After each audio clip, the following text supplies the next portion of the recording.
Hey guys, and welcome to another episode of Aiden, Tell Me a Story. So, do you remember that time that I took a modeling gig in the middle of a catering shift?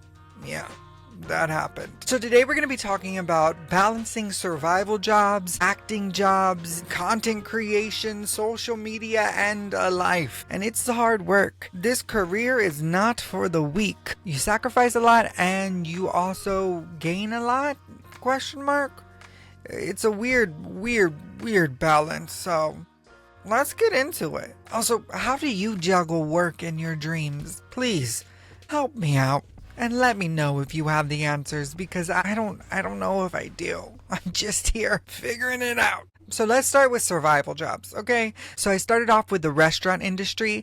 I've worked at like 5-6 different restaurants in 3 different states. I have done it all: dishwashing, hosting, serving, getting in trouble for being on my phone. That is a common thread, okay? That is a common thread throughout all of these jobs, except for acting. But yeah, my longest serving job, or the place that I worked at the longest technically, was IHOP. I worked there in Texas, New Jersey, and New York. New Jersey was the best. I loved me that Parsippany IHOP. The people were amazing. The job was fairly smooth. It was great. I enjoyed that job a lot there. The one in Texas and the one in New York, I wouldn't recommend that on my worst enemy. Well, maybe on that person. But my last serving job was here in New York at Legacy, and I got laid off because of COVID, as a lot of people did. And from that moment on, I vowed to never work at a restaurant again. And I haven't, actually. There was a brief moment where I worked for this company called Avo, which we were basically like glorified delivery people. They would order the food, we would repack it, and we'd take it to those people in an Uber. It really, I don't know. I got the job, I did the job, and I got paid. That's all I had to do. It didn't make any sense to me, and they are no longer in business, so I guess it didn't make any sense to them either. During COVID, I also tried to be a life insurance salesperson. That wasn't fun. That was very uncomfortable, very awkward. I'd rather do stand-up, and stand-up is very hard. And then I transitioned into catering. And catering, it's a job.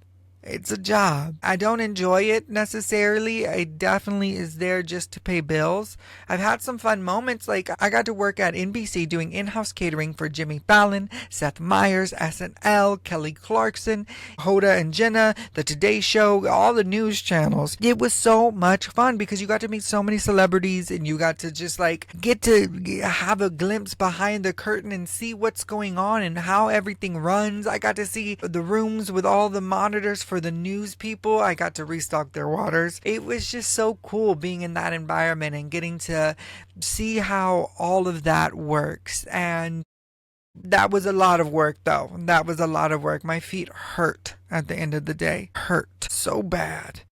But I enjoyed that job a lot, and I'm still friends with a lot of those people, so shout out to y'all. And like I mentioned in the beginning, I also got to do a modeling gig at one of these catering jobs, which, I mean, in retrospect, no, I don't care. I shouldn't have asked. I'm happy it went down how it went down. I did already do a story time on this, but long story short, there were people there setting up for a modeling gig. The model was late. They asked me if I wanted to do it, and I said, yeah, of course. I didn't ask permission. I just did it, and then my company gave me a good talking to. But it is what it is. I don't care. Sometimes it's better to ask for forgiveness rather than permission, because when opportunities knocks, you better answer. You better answer. And catering, I mean, it definitely is not a forever job, and I've always known that. If you've been following me for a while, you know I've been acting since I was 6, so I know what my career is. I've always known what I wanted to be. I've always known where I was going and where I was heading, and all these little jobs in between are just to pay the bills. And while I hate that, I wish I had some kind of unlimited funds. I know that it is not long term. I know that better times are coming and that I'm gonna be okay, because I am. We all are. We're gonna be okay, and we're gonna have this figured out at some point, and everything's gonna fall in line because it has to. Period. It has to. And there are so many parts of catering that I despise. I hate passing hors d'oeuvres because it comes to a point. Every catering person knows this. It comes to a point where your captains are like, oh, do another round, or the in-house people, and you're like, listen, I passed these fucking, what is the worst one? I've passed the fucking spring rolls around 16 times. These people don't want it. And then you have to do your job. So you go walk up to them and these people just ignore you. Or they look at you and they go, and it's like, what the fuck, bro? I'm just trying to do my job. So I just started at the end when they made us just go around. I would just walk around and look at people and keep on going. I wouldn't get up all in the grill. I would just keep on walking. If somebody wanted one, they would stop me because it's just too much and I don't feel comfortable doing it. I did not feel comfortable doing that. I don't feel comfortable being in those environments where I am looked down upon, where I'm looked at as the help, which is sad because so often people do make you feel like that. When I'm in those environments and it's the opposite and I am there attending an event, I like to say thank you. If these people keep coming back to me with these hors d'oeuvres, I'm like, I just had one, but thank you so much. Or no, thank you, but I really appreciate it. Just kindness, right? A little common courtesy, right? Is it not hard? But apparently it is, which is why I hate catering. I'm now with a second catering company, but this one's a little bit different where, like NBC, it's a little more in-house. I'm working at one of these e-commerce headquarter kind of areas where people come to work and co-work, but they're all for the same company kind of thing. And this has been steady. It's not terrible, but waking up at 6 a.m. and then not getting back home until like 4:30 is just a lot. And the work amount is a good amount. Balancing that with my podcast, with my acting, with my friends, it's hard. And the weekends go by so fast. I love having 4 or 5 day weekends, okay? But that's not very surviving. That's very hard to survive on that alone. Yeah, which leads me to acting. It's balancing all these things with acting is just difficult and having, I mean, yes and no, because with catering comes a lot of flexibility. So if I do have weeks where I am going to be doing background work, or I'm going to be doing a play, or I'm going to be, I don't know, I need to interview this person for this podcast, or I don't know, there's a lot of things that come up, award shows, oh, I need to go to Chicago to rehearse for this movie or do a table read.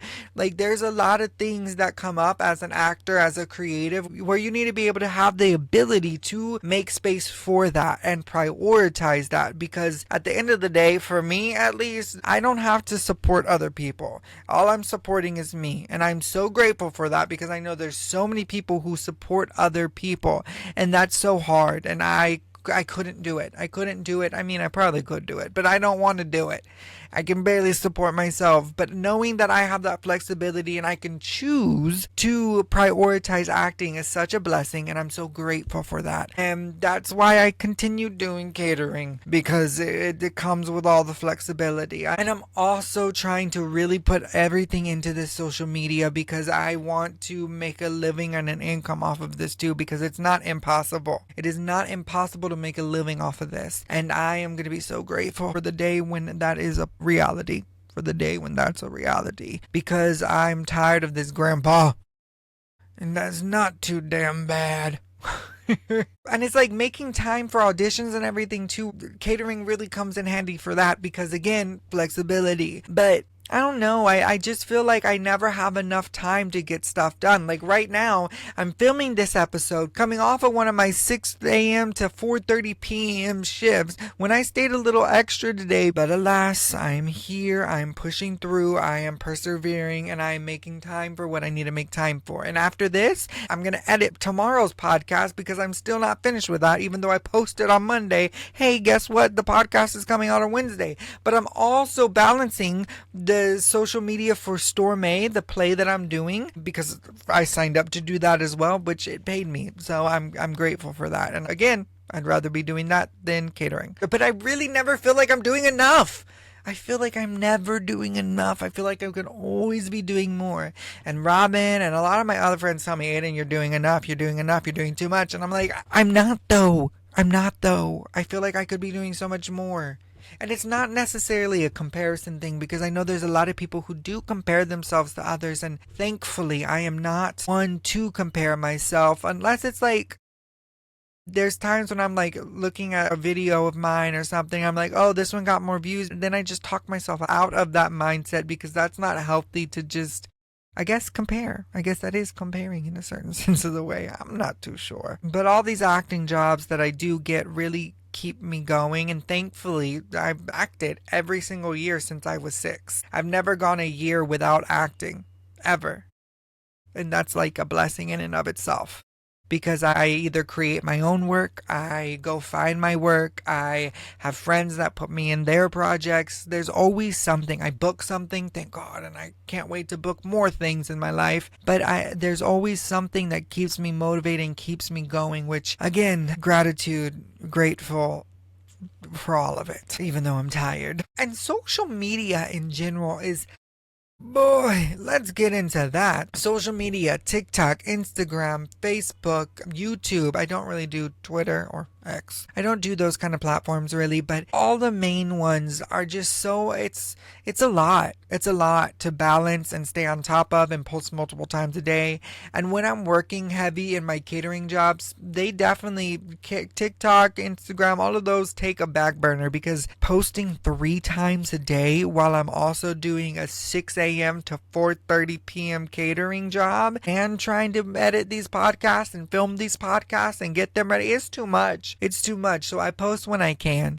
I post when I can, and I do what I can when I can, and that normally helps out. I want to get to a point where I'm able to like batch content on Saturdays or Sundays and like get things set up for the week so that I don't have to think about it as much, but that's a lot. I don't know why I can't do it, ADHD, but I don't know why I can't do it. I don't know why, but I think it is ADHD for real, for real. I don't know. It's just like that. You just get overwhelmed kind of thing. It's not really anxiety. I don't know. Maybe it is ADHD. Let me know if it's ADHD, because I think it is. There's so much pressure to stay consistent and authentic, which I always show up authentic. I ain't never not myself. If you see me, well, I mean, I'm sure there's times where I come across as fake, but I'm really not. I always try to show up as myself everywhere I go, be it work, be it school, be it social media, be it home. And I definitely get in trouble for it sometimes too, because I'm not going to change who I am to fit your mold, which is why catering is terrible for someone like me too, because if I don't want to do something, I'm not going to do it. I'm not going to do it, and you're not going to make me do it. And if I do it because you made me do it, then I'm going to be grumpy about it, and I'm going to have a sour face on, because I hate it.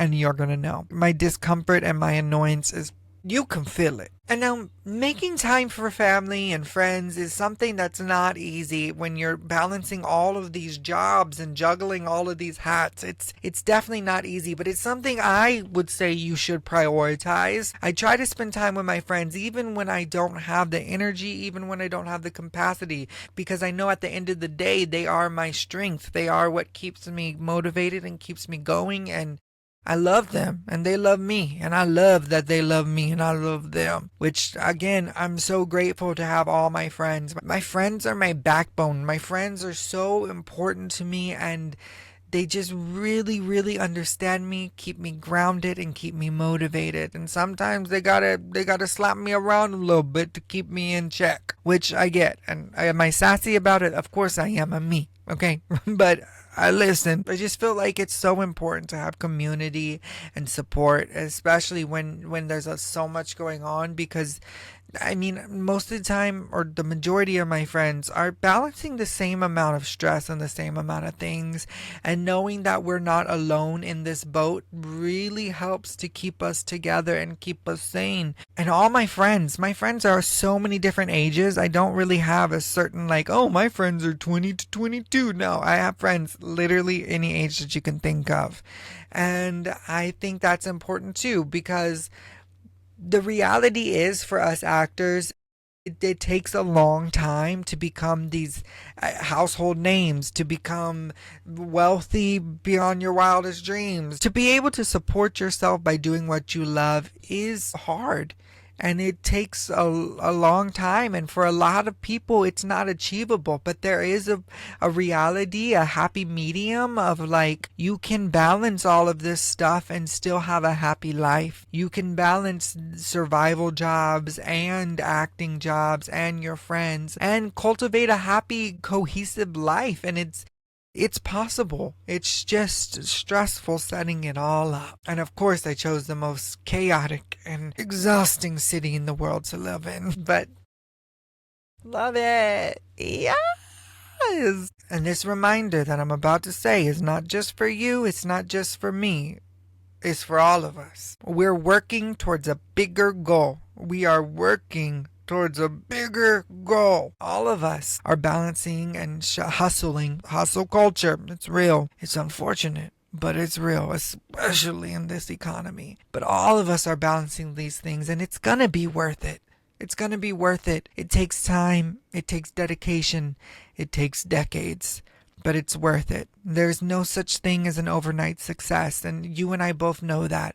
Look at any of these actors. None of them are genuine overnight successes. There's many, many years of work that they did that was never even noticed or never even recorded. And thankfully, we're in a decade and an era where we get to record everything. We get to show this process, and we get to go on this journey with each other because it is beautiful, it is magical, it is messy.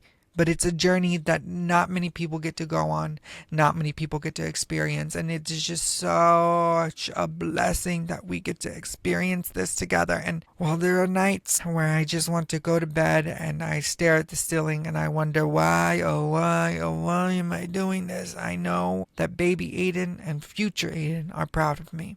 I know it. I know it in my heart. I can feel it in mi sangre. It's worth it. It's worth it. It's worth it. And I just got to keep repeating that to myself. And you need to keep repeating that to yourself too. Tough times never last. Tough people do. But here's the kicker. You don't got to be tough always. You don't got to be tough 100% of the time. As long as you're tough in those tough moments, you're going to make it through, kid. You're going to be all right. So what's your hustle? How do you balance it all? I know it's not easy for me, and I'm sure it's not easy for you. But if it is easy, let me know. Let me know. Help me out. Because boy, do I need it sometimes. If this podcast has resonated with you in any way, shape, or form, please share this with someone you know. Please save it for later. Please hit that subscribe button, hit that follow button. Leave me a comment on any podcast platform that you're listening to this on. And just let me know what you think about all of this. Because I know I'm not the only one. I know it. I know it. And keep an eye out too, because I'm going to be having more guests come on my show. I'm going to be doing an interview with my friend Ryan, who's an actress in California. I'm going to be doing an interview with my friend Danielle, who is an actress and a real estate agent and was a teacher. She's lived a life and has worn many hats. And then my friend Esther too. She's in the Go-To web series with me. You could catch that here. And if you didn't check out last week's episode, I did an interview with my new friend Kat, who's a Tejana, and she's in my acting class that I'm taking right now. I am so grateful to be on this journey, and I'm so excited to see how this unfolds for me. All of it. I have no clue. I have no clue where this is going, but I'm here. I'm persevering, and I'm just gonna keep sticking to it, because what else am I gonna do? Twiddle my thumbs and hope that somebody comes knocking on the door saying, Aiden, we want you in our movie. Because that's realistic, right? Love you, mean it, bye.